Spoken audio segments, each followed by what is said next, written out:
pido que por favor vayas al libro de Eclesiastés capítulo 11.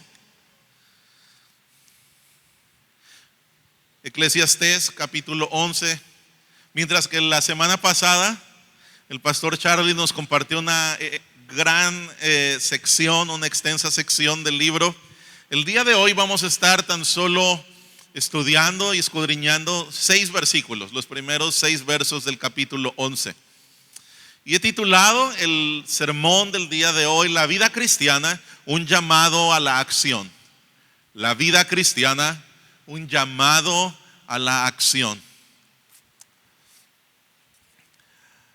Mientras estaba estudiando para este mensaje y preparándolo, leyendo uno de los comentarios que han sido de mayor utilidad para mí del pastor Sugel Michelén, él cuenta el haber leído una historia de un hombre llamado Luke o Lucas Short, que se convirtió al Señor a la edad de 103 años, una edad poco usual, ¿verdad? No solo de convertirse, de entregar su vida a Cristo, sino de hecho, ¿cuántas personas conocemos que hayan llegado a una edad posterior a los 100 años? Pues este hombre lo había hecho. A la edad de 103 años, este hombre se encontraba debajo de un arbusto, sentado en el lugar donde vivía en los Estados Unidos, y de una manera inusual se acordó de un sermón que él había escuchado muchos años atrás de un predicador puritano, un predicador cristiano llamado John Flavel. Y Short, ahí recordando aquel viejo sermón, se arrepintió de sus pecados, pidió al Señor que le perdonara, puso su fe en Cristo Jesús, en su muerte, en su resurrección, para pedirle que salvara su alma. Y ahí ese día él rindió su vida a Cristo, se convirtió al Señor y murió 3 años después, a la edad de 106 años. En su lápida escribieron la siguiente frase: aquí yace un bebé en la gracia, de 3 años de edad, quien murió de acuerdo a la naturaleza a la edad de 106 años. Qué increíble. Lo sorprendente de esta historia, hermanos, es que este hombre, Lucas Short, había escuchado ese sermón que había recordado, porque lo había escuchado en realidad a la edad de 18 años. No había sido reciente. Habían pasado casi un siglo de que él había oído aquel sermón cuando era un hombre muy joven, y fue hasta la edad de 103 años que, recordando esas palabras, el Señor alcanzó su vida. Lo cual debería llevarnos a reflexionar, por una parte, en la vida de este hombre que parece ser desaprovechó aquella primera oportunidad de rendir su vida, y en una forma de extraordinaria misericordia, aún en sus últimos años de vejez, el Señor le alcanzó mediante este recuerdo de la Escritura y de un sermón predicado fielmente.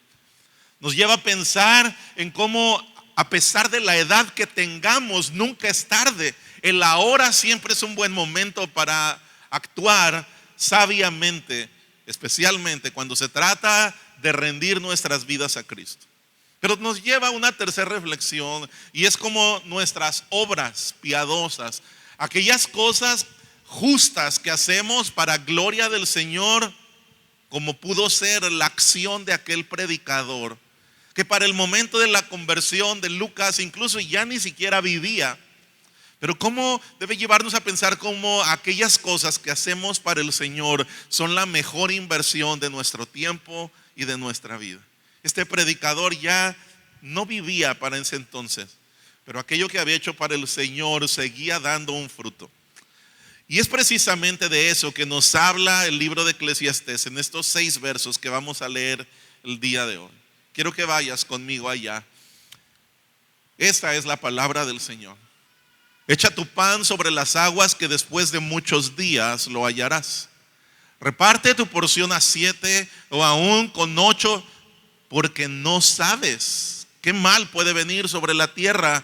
Si las nubes están llenas, derraman lluvia sobre la tierra, y caiga el árbol al sur o al norte, donde cae el árbol, allí se queda. El que observa el viento no siembra, y el que mira las nubes no ciega. Como no sabes cuál es el camino del viento o cómo se forman los huesos en el vientre de la mujer encinta, tampoco conoces la obra de Dios que hace todas las cosas. De mañana siembra tu semilla y a la tarde no des reposo a tu mano, porque no sabes si esto o aquello prosperará o si ambas cosas serán igualmente buenas. Inclina tu rostro conmigo. Señor, damos gracias por tus palabras, que son todo lo que necesitamos para la vida bajo el sol, pero también para vivir una vida piadosa, agradable a ti, que te glorifica, que hace lo justo, no por un deber, Señor, sino porque entendemos que nuestro Creador y Señor y Rey nos ama, y la vida justa es lo mejor y lo más feliz que podemos vivir en esta tierra.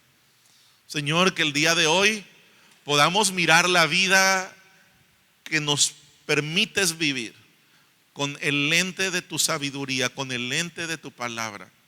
Podamos mirar la vida no como este mundo la ve, no como nosotros tenemos expectativas de que sea, sino justamente como tú la ves, para entonces, Señor, poder disfrutarla y aprovechar cada minuto, cada día, de acuerdo al propósito con el cual tú nos creaste.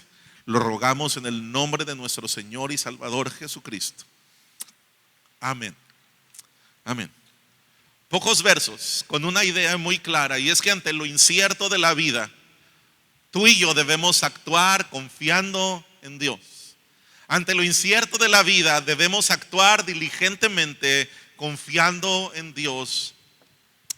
Y quiero que veamos este pasaje en tres secciones, tres imperativos, tres verdades o tres cosas que tú y yo debemos aceptar para vivir la vida, para vivir esta vida que el Señor nos ha dado de acuerdo a su propósito. Número uno, acepta el llamado a la acción.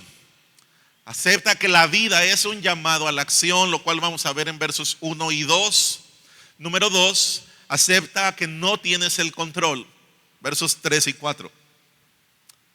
Acepta que no tienes el control. Y número 3, acepta que no sabes el fin de todas las cosas, lo cual vamos a ver en los versos 5 y 6.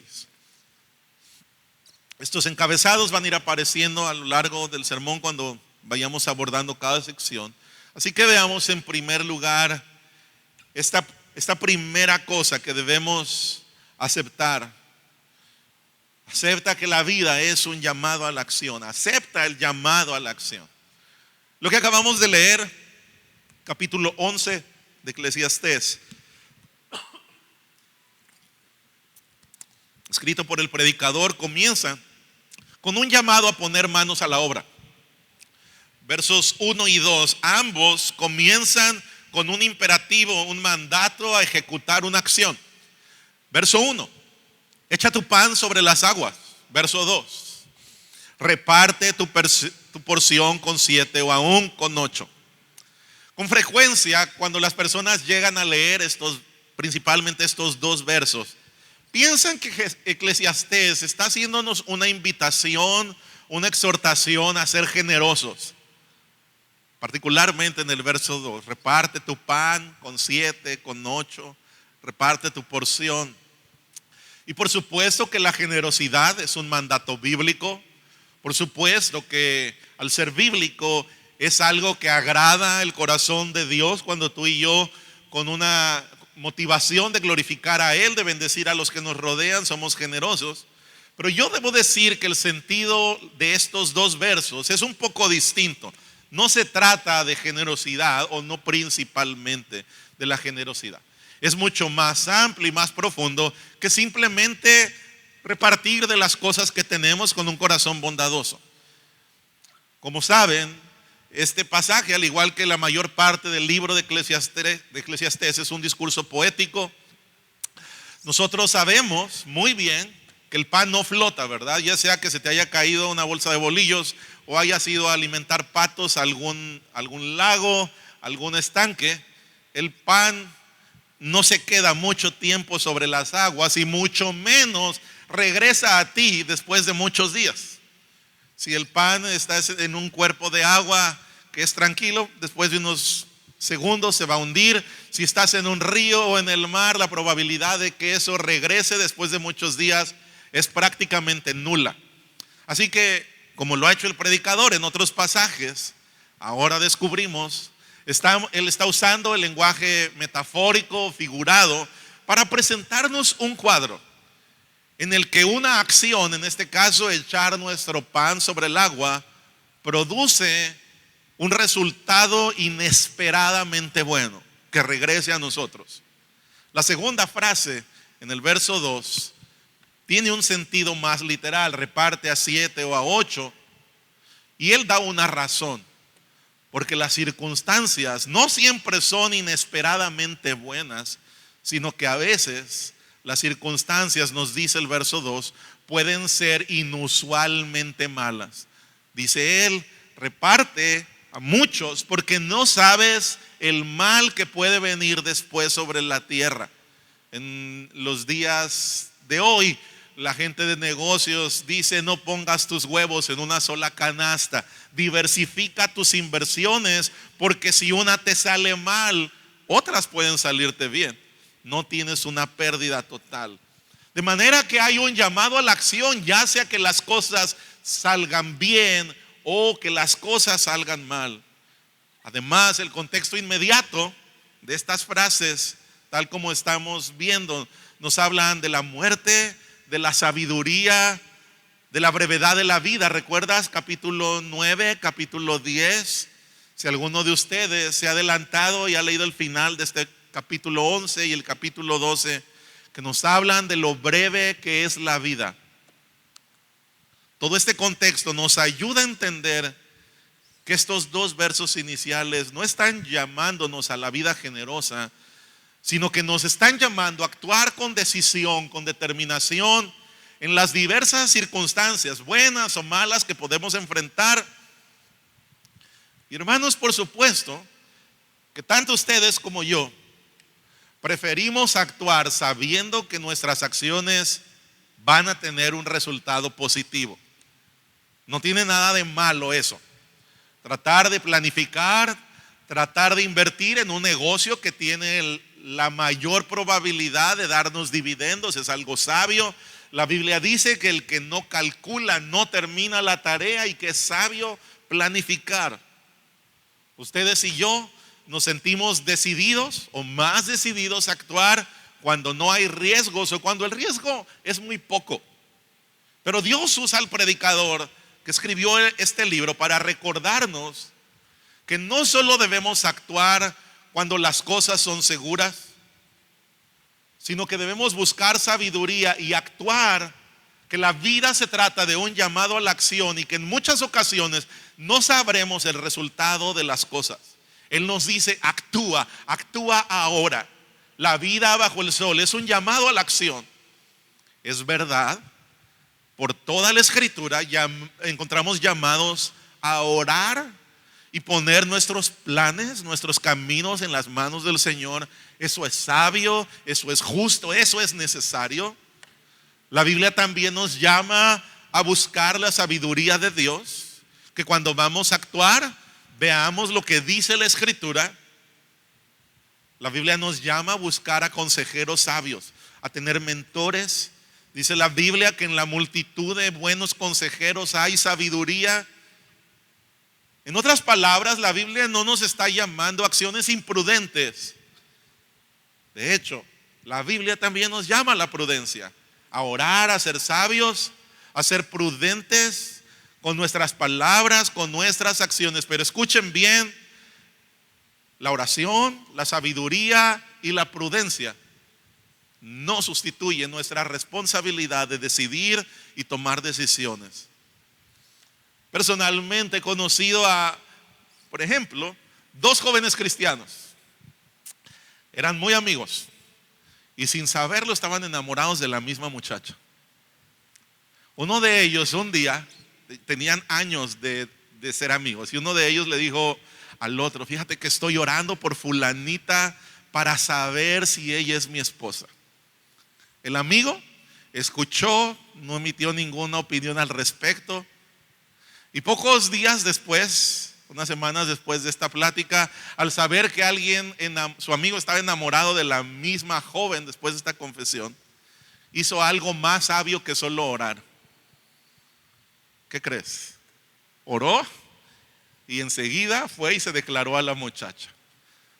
Por supuesto que este joven no sabía cuál era la respuesta. No sabía si la chica le haría caso a él o al amigo que le había hecho aquella confesión. Pero yo te puedo decir muchos años después cuál fue el resultado. Ella no se casó con el que oró solamente. Se casó con el que oró y le declaró su amor rápidamente. Hermanos, esta vida es un llamado a la acción y con frecuencia sobreespiritualizamos cosas prácticas de la vida. Es cierto que en algunas ocasiones Dios actuará sin que tú y yo podamos hacer nada, sin que tú y yo podamos intervenir. Es cierto que Dios obra muchas veces de manera milagrosa, pero también es cierto que esa forma milagrosa de operar son la excepción, es la excepción, no la regla. Por eso lo llamamos milagro. Esas ocasiones donde Dios interviene rompiendo toda lógica, incluso las leyes naturales. Pero en esa misma sabiduría, ese mismo sabio Dios, Él ha decidido actuar providentemente la gran mayoría de las veces por medio de instrumentos, por medio de causas naturales como lo son tus decisiones y mis decisiones. Nuestras acciones son parte de los instrumentos que Dios usa para hacer su voluntad en esta tierra. Así que reconoce que la vida, acepta que la vida que Dios te ha dado es un llamado a la acción y que ante circunstancias inciertas, tú y yo debemos actuar diligentemente confiando en Dios y buscando su gloria. Acepta que la vida es un llamado a la acción. Pero hay una segunda cosa que ustedes y yo debemos aceptar. Debemos aceptar, número 2, que no tenemos el control de todas las cosas. Lo cual hallamos en los versos 3 y 4. Los cuales nos confirman que el pasaje no se trata de la generosidad, sino sobre invertir nuestra vida a cada detalle, a cada paso, tomando decisiones deliberadas, intencionales, bien determinadas. Estos versos nos amplían el panorama sobre el hecho de que debemos actuar aunque, y este aunque es importante, aunque ninguno de nosotros tiene el control de las circunstancias que nos rodean, no tenemos el control total de los resultados que nuestras acciones van a producir. Observa los ejemplos que el predicador nos pone para ilustrar su punto, versos 3 y 4. Si las nubes están llenas, derraman lluvia sobre la tierra, y caiga el árbol al sur o al norte, donde el árbol caiga, allí se queda. Pero, verso 4, el que observa el viento no siembra, y el que mira las nubes no ciega. Al escribir sobre nubes que derraman la lluvia, sobre el árbol que cae, sobre el correr del viento, el predicador quiere comunicarnos por lo menos 2 ideas sumamente importantes. Número 1, hay circunstancias que van a influir sobre ti, sobre mí, las cuales son inciertas e incontrolables. Un montón de cosas que están pasando a tu alrededor, buenas y malas, son inciertas e incontrolables. Hermanos, es un hecho que en todo lugar donde se forma una gran nube, en algún momento estas nubes se hallarán lo suficientemente cargadas de agua para comenzar a llover y derramar todo lo que acumularon. Pero ¿en qué momento eso sucederá? Yo no lo sé, y los meteorólogos tampoco pueden precisarlo con exactitud. Nadie lo sabe, es incierto, es incontrolable. Incluso con toda la tecnología que se ha desarrollado el día de hoy, nadie lo sabe. Hace apenas unas semanas, mientras yo estaba afuera, veía las noticias, y la mayoría de ustedes lo vivieron aquí, una tormenta tropical en los estados de Oaxaca, de Guerrero, inundaciones tremendas, y el estado meteorológico sobre Lázaro Cárdenas, nuestra ciudad, mandó suspender clases, el gobierno, protección civil. ¿Y qué fue lo que tuvimos al otro día? Un día bien soleado, ¿verdad? ¿Por qué? Porque hay un montón de cosas que nosotros pensamos que van a suceder, pero son inciertas, son incontrolables. Planificamos pensando, reconociendo nuestras capacidades y limitaciones para limitar los daños cuando las cosas parecen malas. Planificamos para aprovechar los beneficios cuando los pronósticos son buenos, pero al final de cuentas, tal como nos dice el Nuevo Testamento, no debemos decir mañana voy a hacer o mañana voy a ir. Debemos decir, si Dios quiere, mañana yo haría esto. Si Dios permite, mañana yo llegaré a tal sitio. Si Dios desea, si Dios bendice. ¿Por qué? Porque hay un montón de cosas que influyen sobre ti y sobre mí, que son inciertas e incontrolables. Pero hay una segunda verdad. Si nosotros queremos esperar el momento perfecto, si nosotros queremos certeza total para actuar, jamás vamos a hacer nada bueno. Jamás vamos a tomar decisiones. El que observa el viento no siembra, el que mira las nubes no cosecha. ¿Cuántos de nosotros, hermanos, hemos perdido oportunidades valiosas, irrepetibles, porque el temor o la preocupación nos paralizaron y nos quedamos esperando un momento mejor? Algunos cristianos sobreespiritualizan la toma de decisiones, tratando de tener una paz perfecta, tratando de tener muchas confirmaciones de que algo proviene del Señor, cuando la Escritura es clara sobre tantos aspectos. Pero escúchenme bien, familia en Cristo, escuchen, amigos, aún los hijos de Dios no siempre vamos a tener una paz absoluta y rebosante sin nubes grises en el cielo. No. ¿Tú crees que los misioneros que van a lugares lejanos, remotos, dejando atrás a sus padres, su lengua, su seguridad económica, crees que ellos no experimentan temores, incertidumbres? ¿Crees que van en una paz perfecta, sin ninguna duda? No, en medio de las dudas, en medio de los conflictos, en medio de los temores, esa paz que sobrepasa todo entendimiento no es sino la voluntad de Dios, dándole testimonio a nuestro espíritu, a pesar de todo, a pesar de la incertidumbre y de lo incontrolable. Yo estoy contigo, ve adelante.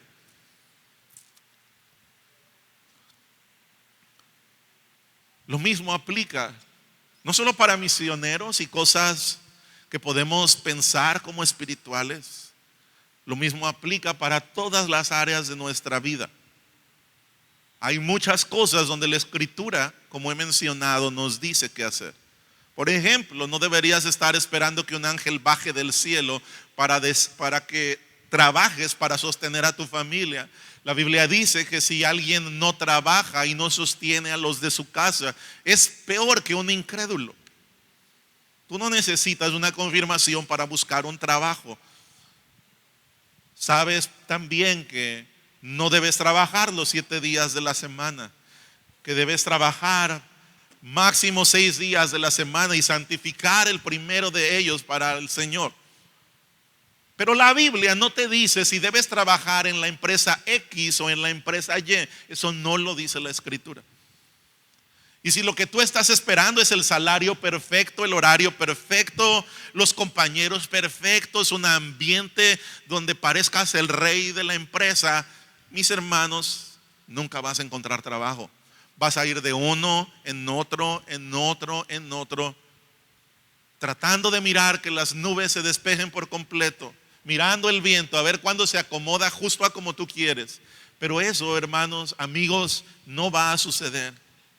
Ya el predicador nos ha hablado acerca de esto. Ahora, yo quiero hacer un paréntesis.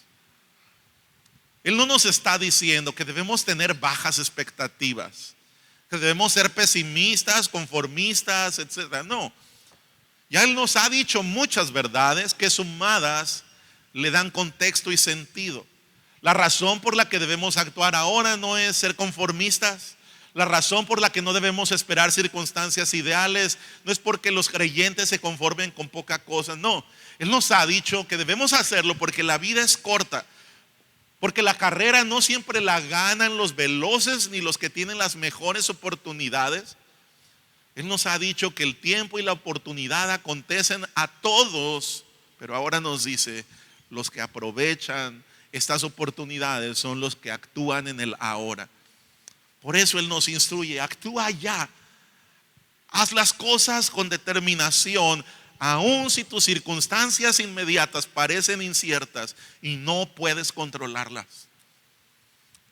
Alguien dijo muy sabiamente, el fracaso es el privilegio de los que intentan. El fracaso es el privilegio de los que intentan.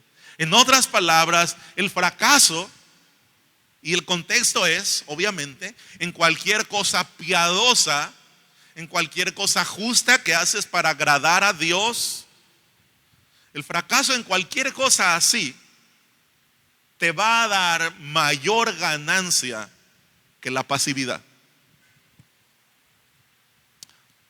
El que actúa buscando agradar a Dios y no obtiene los mejores resultados o los resultados que esperaba, escucha, ya obtuvo, aun cuando en términos humanos o según sus expectativas haya fracasado, ya obtuvo la ganancia de haber agradado a Dios con su corazón.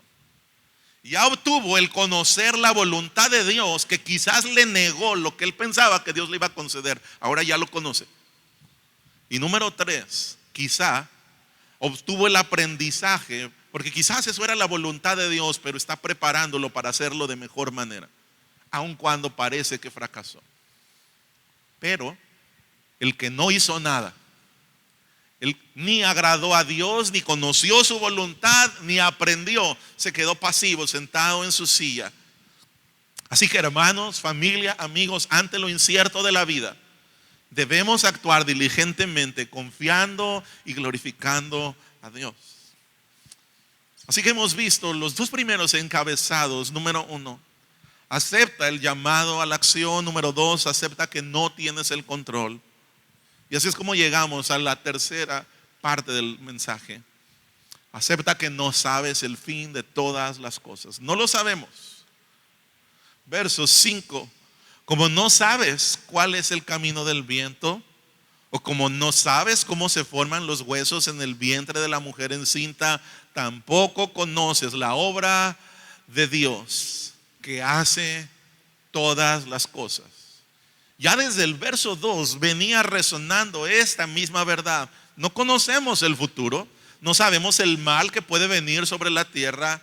De manera que en tan solo 6 versos el autor nos hace énfasis en esta verdad. Nosotros no conocemos lo que viene por delante. Por tanto, desconocemos el resultado final de nuestras acciones, de las cosas que suceden. Yo debo decir que este verso 5 es sumamente enigmático. En el hebreo original se lee algo como esto: así como no sabes cuál es la senda del espíritu, ni cómo crecen los huesos en el vientre de la mujer encinta, así ignoras la obra de Dios, el cual hace todas las cosas. Parece que esta frase de que en la Nueva Biblia de las Américas se traduce como no sabes el camino del viento, y que en el original es como no sabes la senda del espíritu. Algunos eruditos piensan que con esto lo que el autor quiso decir es: no, así como no sabes cómo el espíritu se une con el cuerpo en el vientre, así no conoces la obra que Dios hace a la totalidad. Lo cual es verdad, hermanos. Nosotros sabemos que tenemos un espíritu, sabemos que tenemos un cuerpo, pero ¿habrá algún científico que pueda decir cómo eso se fusionó, cómo eso se hizo uno? ¿En qué momento el espíritu entra en el cuerpo durante el tiempo que está en el vientre? No lo sabemos. Pero lo más irónico es que incluso si no significa eso, incluso si la traducción de nuestras Biblias actuales es acertada y el autor se refería simplemente al correr del viento, tampoco lo sabemos. ¿Quién puede dibujar el rastro del viento? Lo imaginamos. Podemos sentirlo, podemos disfrutarlo, pero no podemos seguir su camino, no podemos saber dónde va a parar o hasta dónde llegará. De manera que la verdad es enfática por donde quiera que la veas. Hermanos, ustedes y yo no conocemos el fin de las cosas. Esta verdad ha resonado por todo el discurso del predicador. No conocemos el futuro. ¿Recuerdas capítulo 3, verso 11? De Eclesiastés capítulo 3, verso 11. Él ha hecho todo apropiado a su tiempo. Y también ha puesto la eternidad en sus corazones. Sin embargo, el hombre no descubre la obra que Dios ha hecho desde el principio hasta el fin. Ahora en el capítulo 11, esta verdad vuelve a resonar. Ustedes y yo no conocemos por completo la obra de Dios. Él hace todas las cosas, pero no las entendemos por completo. Algunas cosas conocemos por la Escritura, algunas cosas que Él ha hecho, alabamos a Dios por su obra, pero no las entendemos. Pero que yo no entienda en totalidad lo que Dios hace, no hace su obra menos sabia, menos justa o menos apropiada para mi vida.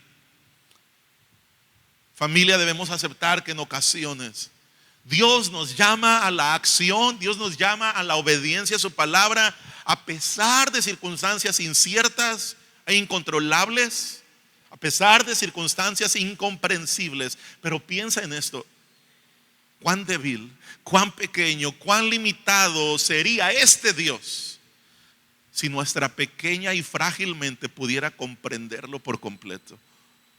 Hermanos, por nuestro bien debemos aceptar que el evangelio, este glorioso evangelio, es un misterio para nuestra mente. Lo creemos con un corazón lleno de fe, pero con humildad debemos reconocer y postrarnos. Señor, no lo entiendo. No entiendo del todo tu obrar. Yo no entiendo, por ejemplo, cómo es que Dios se hizo hombre. No entiendo a plenitud cómo es que su deidad y su humanidad convergieron en Cristo. No entiendo cómo el Dios Santo murió por pecadores como yo. No por los mejores pecadores, hermanos, murió por mí. No entiendo cómo es que Él no demande mis mejores obras y esfuerzos y que en cambio me pida simplemente un corazón humilde que se arrepiente de sus pecados. Un corazón que ponga toda su esperanza, su fe en Cristo para recibir el regalo del perdón y la vida eterna. Lo creo, lo creemos, pero no lo entendemos. No obstante, Eclesiastés nos ayuda a concluir que no comprender totalmente la obra de Dios no debería desanimarnos, debería alentarnos, porque un Dios más grande, más fuerte, más sabio que nosotros está en control de todas las cosas. Yo no controlo, pero Él está en control. ¿Cómo es entonces que deberíamos actuar si la vida es incierta, si desconocemos y no controlamos el resultado final de las cosas? Verso 6. De mañana siembra tu semilla y a la tarde no des reposo a tu mano, porque no sabes si esto o aquello prosperará o si ambas cosas serán igualmente buenas. El llamado del predicador es: aunque no lo sabes todo, actúa. Actúa ahora, porque la vida es un llamado a la acción.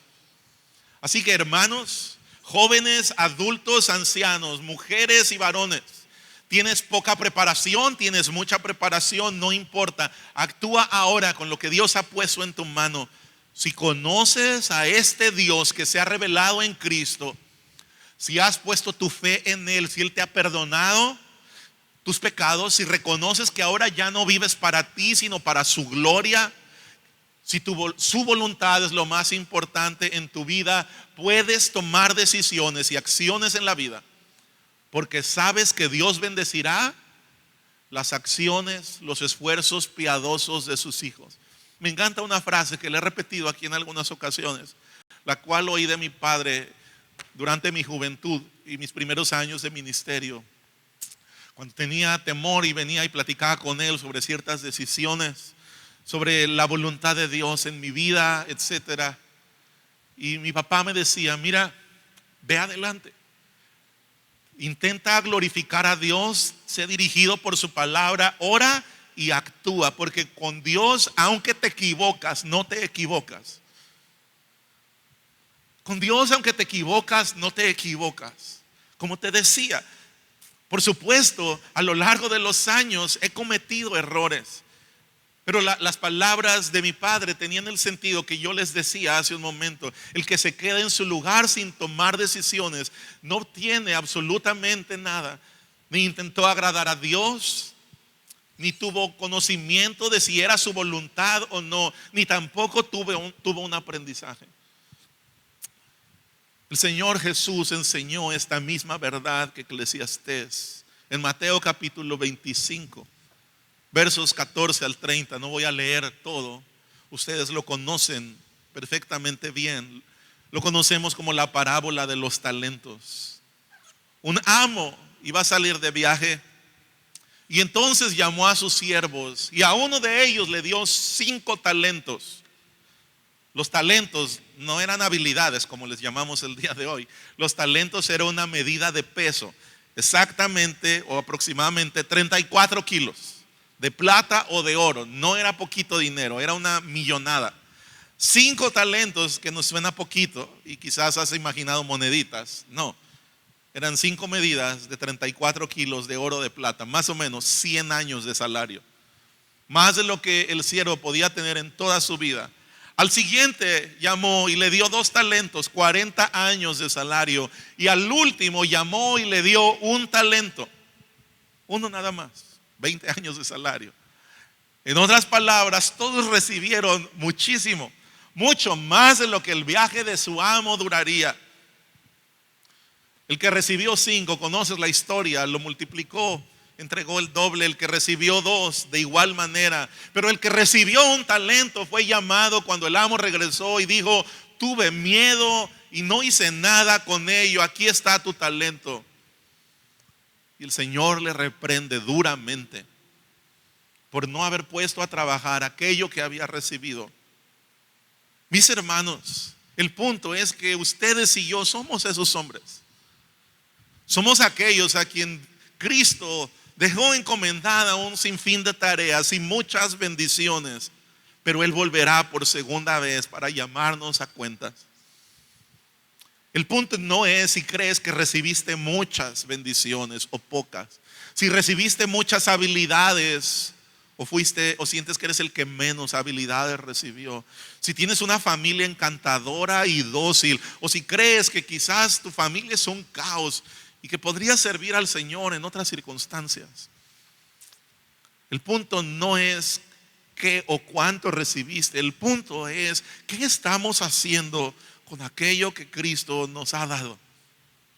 Algunos de ustedes han estado postergando decisiones por años, planes por años.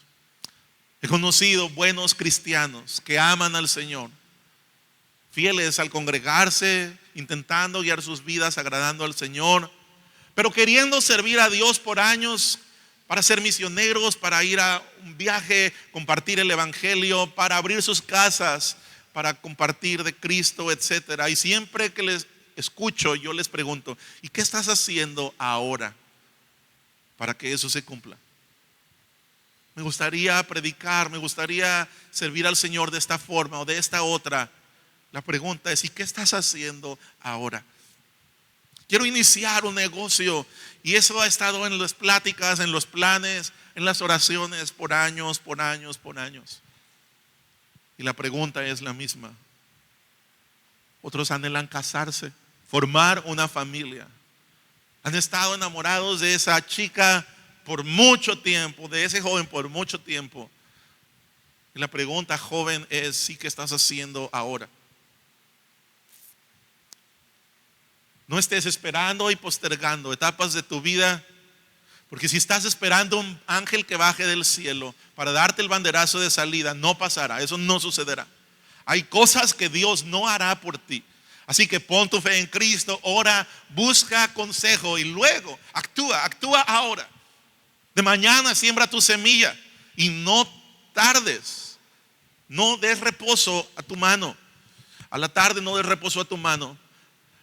Hermanos, la bendición del Señor es por gracia. Pero escuchen bien, la gracia no está peleada con el esfuerzo de pararte temprano, con el esfuerzo de ser constante, de ser diligente en los asuntos de esta vida. Así que quiero animarles para terminar a actuar en 3 áreas. Número 1, actúa ahora en tus decisiones y planes personales. Actúa ahora en tus decisiones y planes personales. Y vuelvo a decir, el contexto es: hazlo sabiamente, ora al respecto, busca consejo, hazlo para la gloria de Dios. Pero si has seguido esos pasos, actúa. Eclesiastés 9, verso 10, lo cual ha sido ya enseñado en esta serie. Todo lo que tu mano halle para hacer, hazlo. Hazlo según tus fuerzas, porque no hay actividad, ni propósito, ni conocimiento, ni sabiduría en el Seol, en la muerte. ¿A dónde vas? Lo que viene a tu mano, lo que Dios pone en tu mano para hacer, hazlo. Hazlo ahora. Hazlo con fuerzas. Hermanos y hermanas, creyentes que están escuchando ahora, no dejes que el temor te paralice. No dejes que tus planes estén solamente basados en perseguir la comodidad. Recuerda, vas a tener que levantarte temprano a sembrar semilla. Por la tarde vas a tener que esforzarte y dejar el reposo para otro día.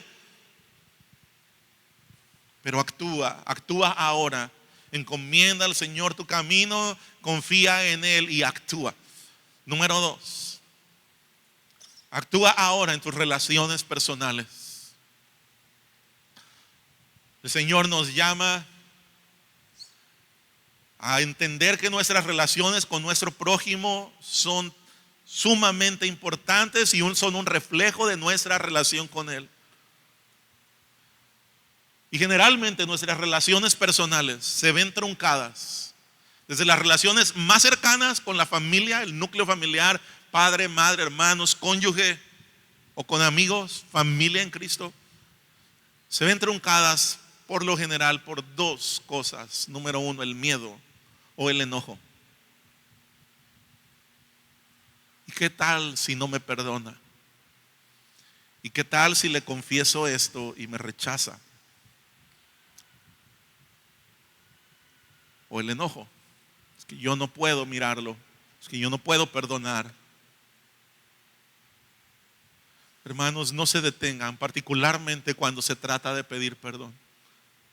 El Señor nos llama que ni siquiera deberíamos traer nuestra ofrenda al altar si es que hay una ofensa con un hermano.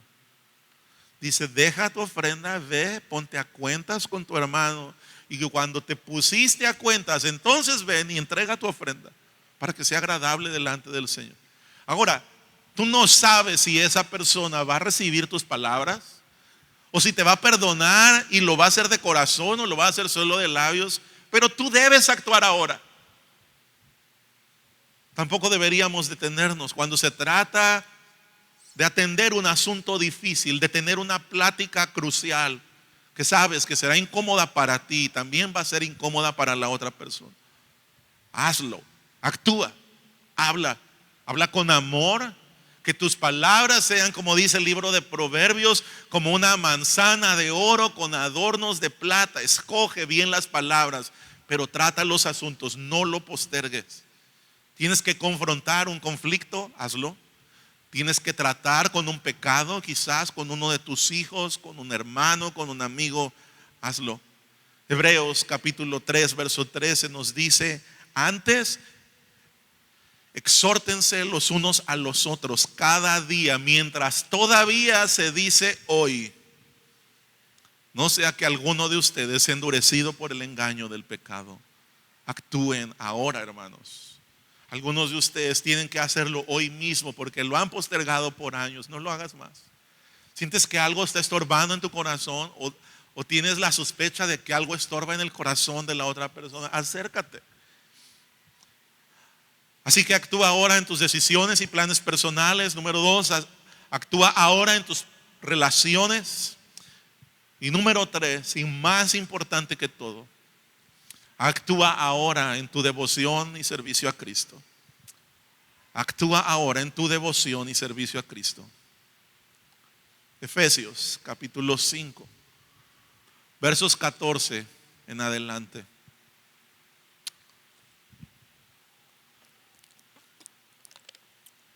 Por esta razón dice: despierta tú que duermes, levántate de entre los muertos y te alumbrará Cristo.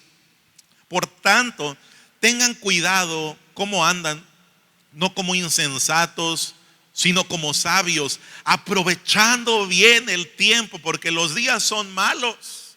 Así pues, no sean necios, sino entiendan cuál es la voluntad del Señor. No se embriaguen con vino, en lo cual hay disolución, sino sean llenos del Espíritu. Hablen entre ustedes con salmos, himnos y cantos espirituales, cantando y alabando con su corazón al Señor. Y den siempre gracias por todo en el nombre de nuestro Señor Jesucristo. A Dios el Padre, sométanse unos a otros en el temor de Cristo. Mis hermanos, en cuanto a nuestra devoción y servicio a Cristo, de lo cual estos versos rebosan, no lo detengas. No te detengas, no lo pospongas, por favor. Si hay algo en lo que tus emociones y mis emociones no deberían guiarnos, es precisamente, especialmente en nuestra devoción y servicio a Cristo. En otras palabras, no te esperes a que un domingo te amanezcas y de pronto te nace. Hay ciertas cosas que no van a suceder así, mis hermanos. Hay cosas donde primero va la acción y después la emoción. Y la mayoría de las cosas buenas en la vida son así. Así que no esperes el momento ideal para rendir tu vida a Cristo. No esperes el momento donde tienes menos conflictos en el trabajo y donde finalmente descanses todos los fines de semana. No. No esperes el momento donde finalmente seas tu propio jefe y entonces quizá puedas servir al Señor. No.